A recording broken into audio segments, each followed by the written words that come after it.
牛肉柔らかかったんでめちゃくちゃ美味しかったです。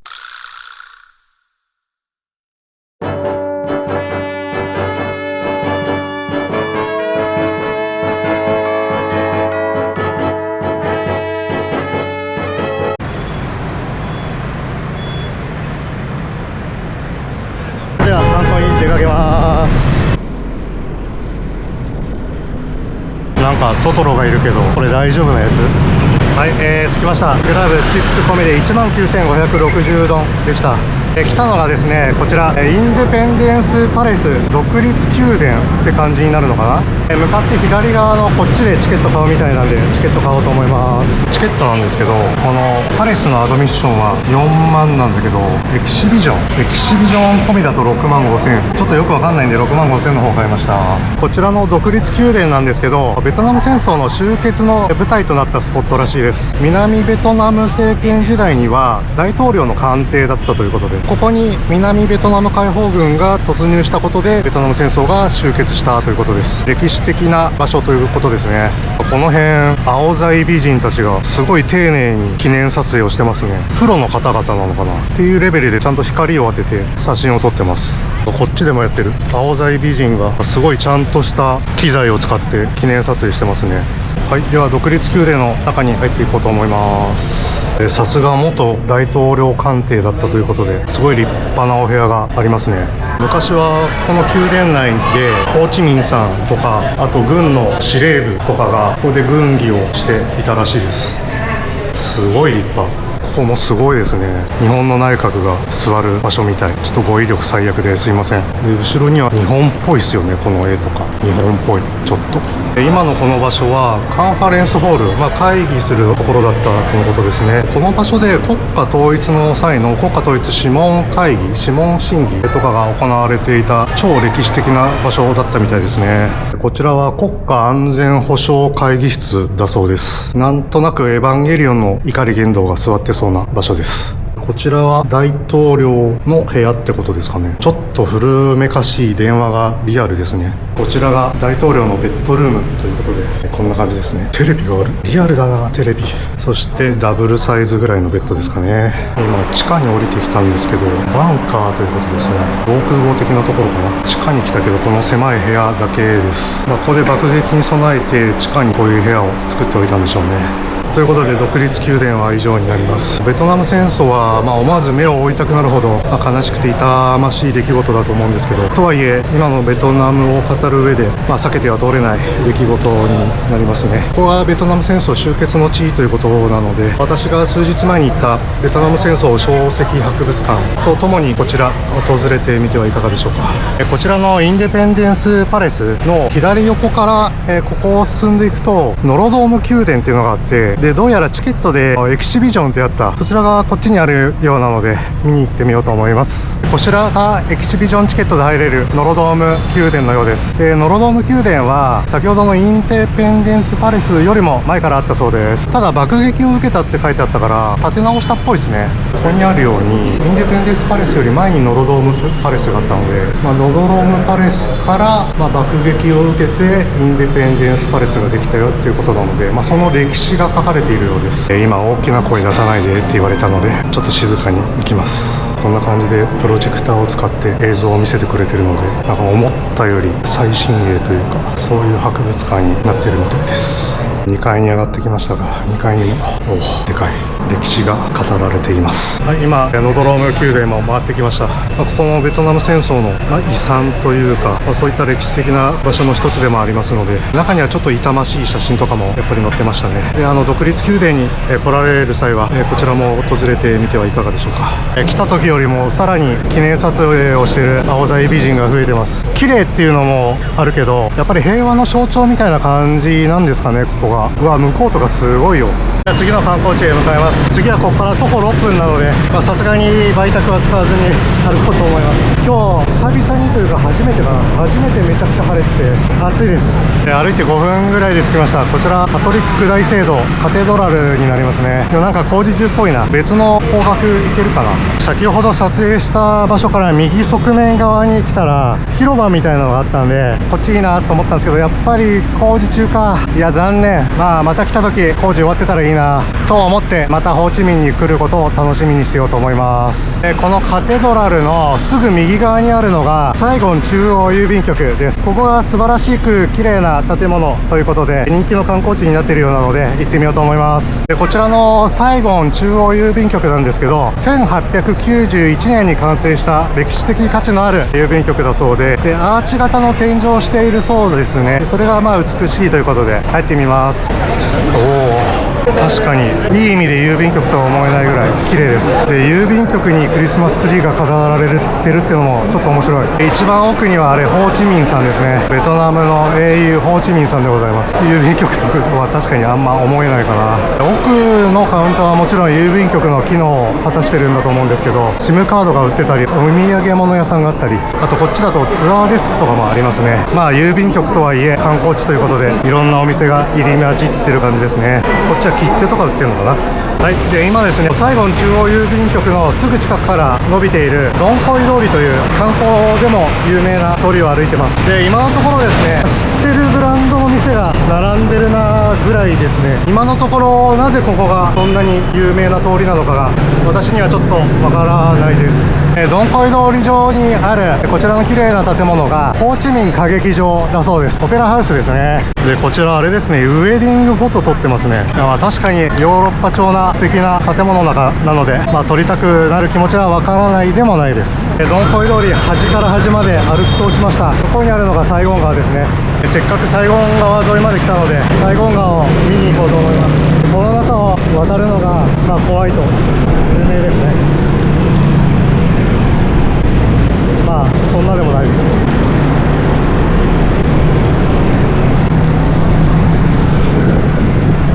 結構余裕です。結構もうホーチミンに長くいるんですけど、やっとサイゴン川を見に来れました。このハイランズコーヒーいい感じですね。私はさっき飲んじゃったんでやめときますが、このなかなか幅の大きい川がサイゴン川ですね。正直綺麗ではないです。上流行くと綺麗かもしれないけど、こちらはフェリーターミナルのようですね。おそらくこのサイゴン川を渡るだけなんですけど、そのフェリーに乗れる乗り場がこちらにあります。ただこのフェリーターミナルからサイトシーイングツアーとか、おそらくディナー付きのクルーズとか出てると思うんで、興味がある方はどうぞ。グラブバイクでホテルへ戻ります。ということでホテル戻ってきました。チップ込みで17,480ドンでした。数日にわたって、ホーチミン内の、ある程度の観光地は回れたかなと思います。なのでまたホテルにちょっとだけこもるんですけど、夕方以降また出かけたいと思うので、それまで、パソコン作業したり、あと今日暑いんでプール入ったりして過ごそうと思います。夜8時5分になりましたので飯食いに行きます。雨もう止んだ後みたいなんでグラブバイクになって行きます。晩飯に来たのはマナステーションというところですね。これ入ります。ベトナミーズカジュアルダイニングマナということで、ベトナム料理食べていこうと思います。生春巻きとあとブンチャーっていうものを頼みました。まず生春巻ききましたね。エビが入ってるので結構豪華じゃないですか。いただきます。じゃあいただきます。野菜食べてるなって感じで体に良さそうですね。でタレがなんか味噌っぽいんですよ。味噌ベースで甘辛い。これはこれで美味しいですね。このタレは春巻き自体が結構青いんで、結構甘辛い濃厚なタレは合うかも。断面はこんな感じ。続いてブンチャー来ましたね。これも有名なベトナム料理らしいんですけど、つけ麺みたいにして食べるようなものですね。でこちらつけ汁にはお肉とか野菜が入ってます。いただきます。うまいな。でこのタレがなんて言えばいいかすんごい難しいんだけど、ほんのちょっと酸味があるけどちょっと甘いタレっていう感じ。とりあえずつけ麺好きの私としてはブンチャーだいぶ気に入りました。ゴロゴロと入ってるめちゃくちゃ美味しそうなお肉は豚です。ポークです。美味しいです。豚肉なんですけど、普通のもも肉みたいなやつもあれば、これもうハンバーグです。これめちゃくちゃうまい。15,000ドンでした。600円ぐらいですかね。あれだけ食べて600円ぐらい、なかなかいいですね。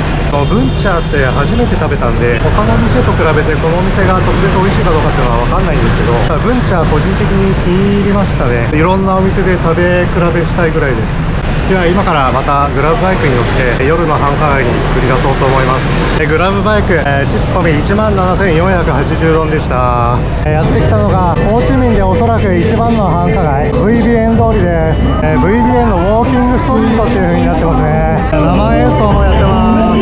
ここウォーキングストリートってなってるんですけど、結構バイクも通るんでちょっと危ないですね。ビールがめちゃくちゃ安いです。ほんとこれめっちゃ安いやん。こんな感じで、まだ9時前ですけどなかなか盛り上がってますね。もっと遅い時間はもっと人増えるんでしょうね。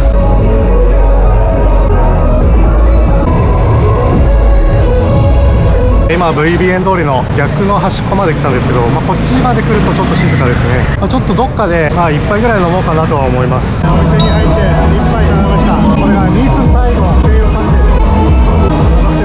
さっきのカクテルメニューだと13万9800ドンだったんですけど、税金やらなんやらみたいなのが加わって、なぜかちょうど20万ドン。そんな上がる。もう今日はグラブバイクでもうホテル帰ります。グラブタクシー22,680ドンで、ホテル戻ってきました。気温は低いんですけど湿気があって結構汗かきました。それじゃあ今日はもう寝ます。おやすみなさい。おはようございます。12月5日木曜日朝8時42分です。まずは洗濯物出していきます。グラブバイクが17,480ドンで、このウォッシュ&ホールドっていう、クリーニング屋さんに預けて15万1000ドンでした。朝食食べに来ました。グラブバイクまた乗って27,880ドンでした。やってきたのはこちらのお店です。工房いやちょっと店名ごめんなさい、わかんないです。今朝の9時22分ということで朝食食べるんですけど、朝食でフォー食べようかなって感じです。この店に来ました。店内がこんな感じで満員なんですよ。私が着いたこの席が最後相席になりました。すぐに来ましたね。フォーです。工房タイだ。工房タイ。あとなんか店先にあった揚げパンみたいなもの美味しそうなんで追加で頼みました。いただきます。熱々こんな感じです。ではまずスープからいただきます。あっさりしてるけど、工房タイの棒って牛肉の意味らしいんですけど、牛肉の出汁みたいなのがすごい出てて、あっさりスープに牛肉の旨味が出てる感じです。うまい。麺いただくんですけど、ネギがすごいめちゃくちゃ入ってて美味しそう。うまい。で牛肉ね。あ、柔らかくて美味しい。で具は大量の牛肉と大量のネギと、あとはパクチーが入ってますね。食べても牛肉がなくなりません。なかなかボリュームがありますね。で揚げパンみたいなやつ。パンじゃないっすよ。めちゃくちゃサクサク。これなんだろう、パンというよりはなんかのお菓子みたい。でも味はほぼないっすね。周りのお客さんを見るとこれフォーにつけて食べてもいいし、なんかのタレにつけて食べてる人もいます。じゃあフォーの汁につけていただきます。つけた方がいいかな。ごちそうさまでした。フォーめちゃくちゃうまかったです。牛肉の量が多いから結構腹パンパンですわ。でフォーが7万ドンで、パンみたいのが8000ドンでしたね。で合計7万8000ドンで、フォーボータイのフォーは牛肉で、タイは確かお肉をレアな感じにするっていう意味っぽくて、牛肉柔らかかったんでめちゃくちゃ美味しかったです。ではですね、ここから宿に戻って、で今日はちょっと夜まで部屋にこもってパソコン作業しようと思います。グラブバイク28,920ドンでした。ランドリーもともと2時って言われてたんですけど、12時半頃 WhatsApp で連絡があって、もうできたよっていうことだったんで取ってきました。こんな素敵なエコバッグに入れていただいて、ランドリー屋さんへの往復で34,960ドンかかりました。時間、夕方5時27分になりました。ちょっと早いんですけど昼飯食べてないんで腹減ったんで、飯食いに行きます。早いものでこれが最後の晩餐となります。ベトナムホーチミンの最後の晩餐でもあり、この LCC だけで世界一周旅行の最後の晩餐にもなります。ではまたグラブバイクで、向かおうと思います。最後の晩餐にふさわしいであろうところに行こうと思ってます。グラブバイク38,280ドンでした。で着いた瞬間ちょっと店に案内されちゃったんで、もう店内なんですけど、お店の名前がクックガッククアンっていうところで、なんとアメリカの元大統領のオバマさんとかブラッド・ピット夫妻とかが来たお店らしいです。こちらメニューなんですけど、クックガッククアンすんごい分厚い。やば。まずはビール、ビアサイゴンプレミアムって書いてありますね。メニューではレッドサイゴンとグリーンサイゴンっていうのがあって、なんとなくレッドにしました。ではいただきます。グラスに氷が入ってました。いただきます。ででこのお店ベトナムとしては多分結構高級な部類なんですけど、このビール小瓶が7万5千ドンだったんで400数十円ですかね。ビールは日本人の感覚としたらそんな高くはないかな。結構すぐに来ましたね。でまずこちらが揚げた豆腐のレモングラスで、これが揚げ春巻き。揚げ春巻き何種類かあったけどポーク&シュリンプで、これが豚の角煮的なやつです。あと店員さんに最後白ご飯いらないかって言われたんで頼めました。まず豆腐からいただきます。日本の揚げ出し豆腐とはちょっと違うけどレモングラスの風味が効いてうまいっすね。で春巻きいただきます。思ってた以上に優しい味ですね。こんな見た目より重くない。全然いくらでも食えちゃう。豚の角煮です。あ、うまい。日本で食べるのと変わらないですね。うまい。変わらない。うまい。卵もあります。卵も味ついてる。うまい。日本と変わらない。本当。2杯目はグリーンサイゴンにしました。ビアサイゴンのスペシャルです。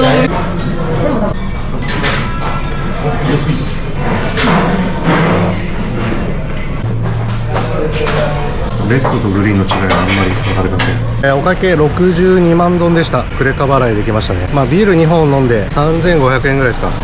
ベトナムとしてはそれなりかもしれないですけど、味は美味しかったですね。優しめな味なので日本人の味覚に合ってると思います。帰りのグラブは27,880ドンでした。で、それでですね、もう明日チェックアウトで明日日本に帰国になります。で、ただちょっと動画編集作業に相変わらず追われてるので、今日が最後の夜なんですけど、残りの時間は動画編集作業して寝ようと思います。おやすみなさい。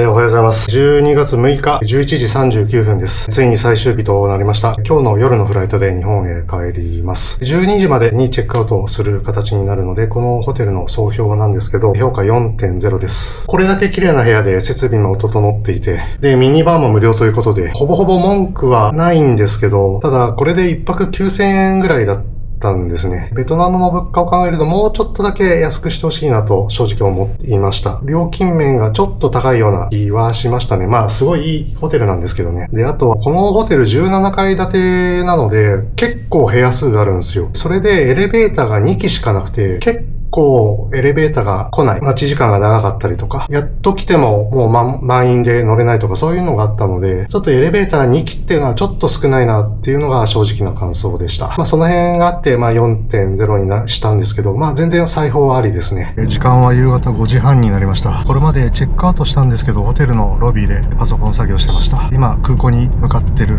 グラブタクシーの中になります。ベトナムホーチミンのタンソンニャット国際空港に着きました。夕方の時間だったのでめちゃくちゃ混んでて、グラブの料金がチップ込みで15万9360ドンでした。今6時20分なんですけど、東京へのフライトの時間が夜中の11時55分ということで、まだ5時間以上あるんですけど、チェックインできないかもしれないですけど、ちょっと行ってみようと思います。で、今回の LCC だけで世界一周の旅の、記念すべき最後のフライトはベトナムの LCC ベトジェット航空になります。ベトジェット航空もカウンター空いてて、なんと5時間半ぐらい前なのにもうチェックインさせてくれました。預け入れ荷物も、預かってくれました。まだ5時間半前なんですけど、プライオリティパスで入れるラウンジもありそうなので、制限エリア内に行こうと思います。空港の制限エリア内に入ってラウンジで飯食べたりして時間過ごしてました。今、夜の10時54分です。ホーチミンの感想なんですけど、過ごしやすいですね。治安はもちろんいいですし、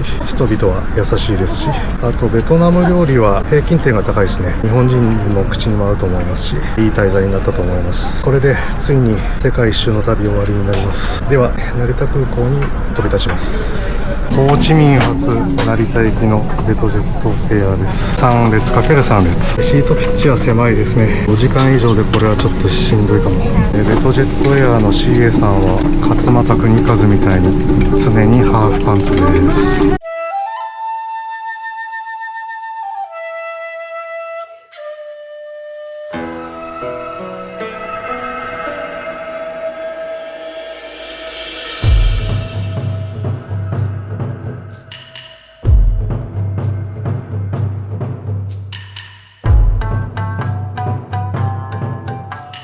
無事に成田空港に着きました。第2ターミナルに到着したんですけど、なぜか今私は第3ターミナルにいます。第3ターミナルにあるこのボテジュ屋台でプライオリティパスで飯をタダで食べられるので、わざわざそのためだけに歩いてきました。朝から重いけどこれがタダで食べられます。はい、ということで改めまして成田空港に着きました。 LCC だけで世界一周旅行、これにて完結でございます。正直今の時点で全部でいくらかかったかとか把握できていないので、まとめ動画みたいなものはまた別で作ろうと思います。とりあえず無事に世界一周してまいりました。今日でちょうど90日間となりましたね。これだけ長期で海外に行ってるのは完全に初めてなんですけど、今までの最高記録は多分10日間ぐらいだと思うので、なんとか無事に帰ってこれました。次の旅なんですけど、ちょっと動画編集が全然追いついてないので予定を大幅に変えてですね、ちょっとまた別のところに行こうかなと今考えているところです。どこに行くかはお楽しみということで、また次の旅の動画でお会いできることを祈っております。では、ありがとうございました。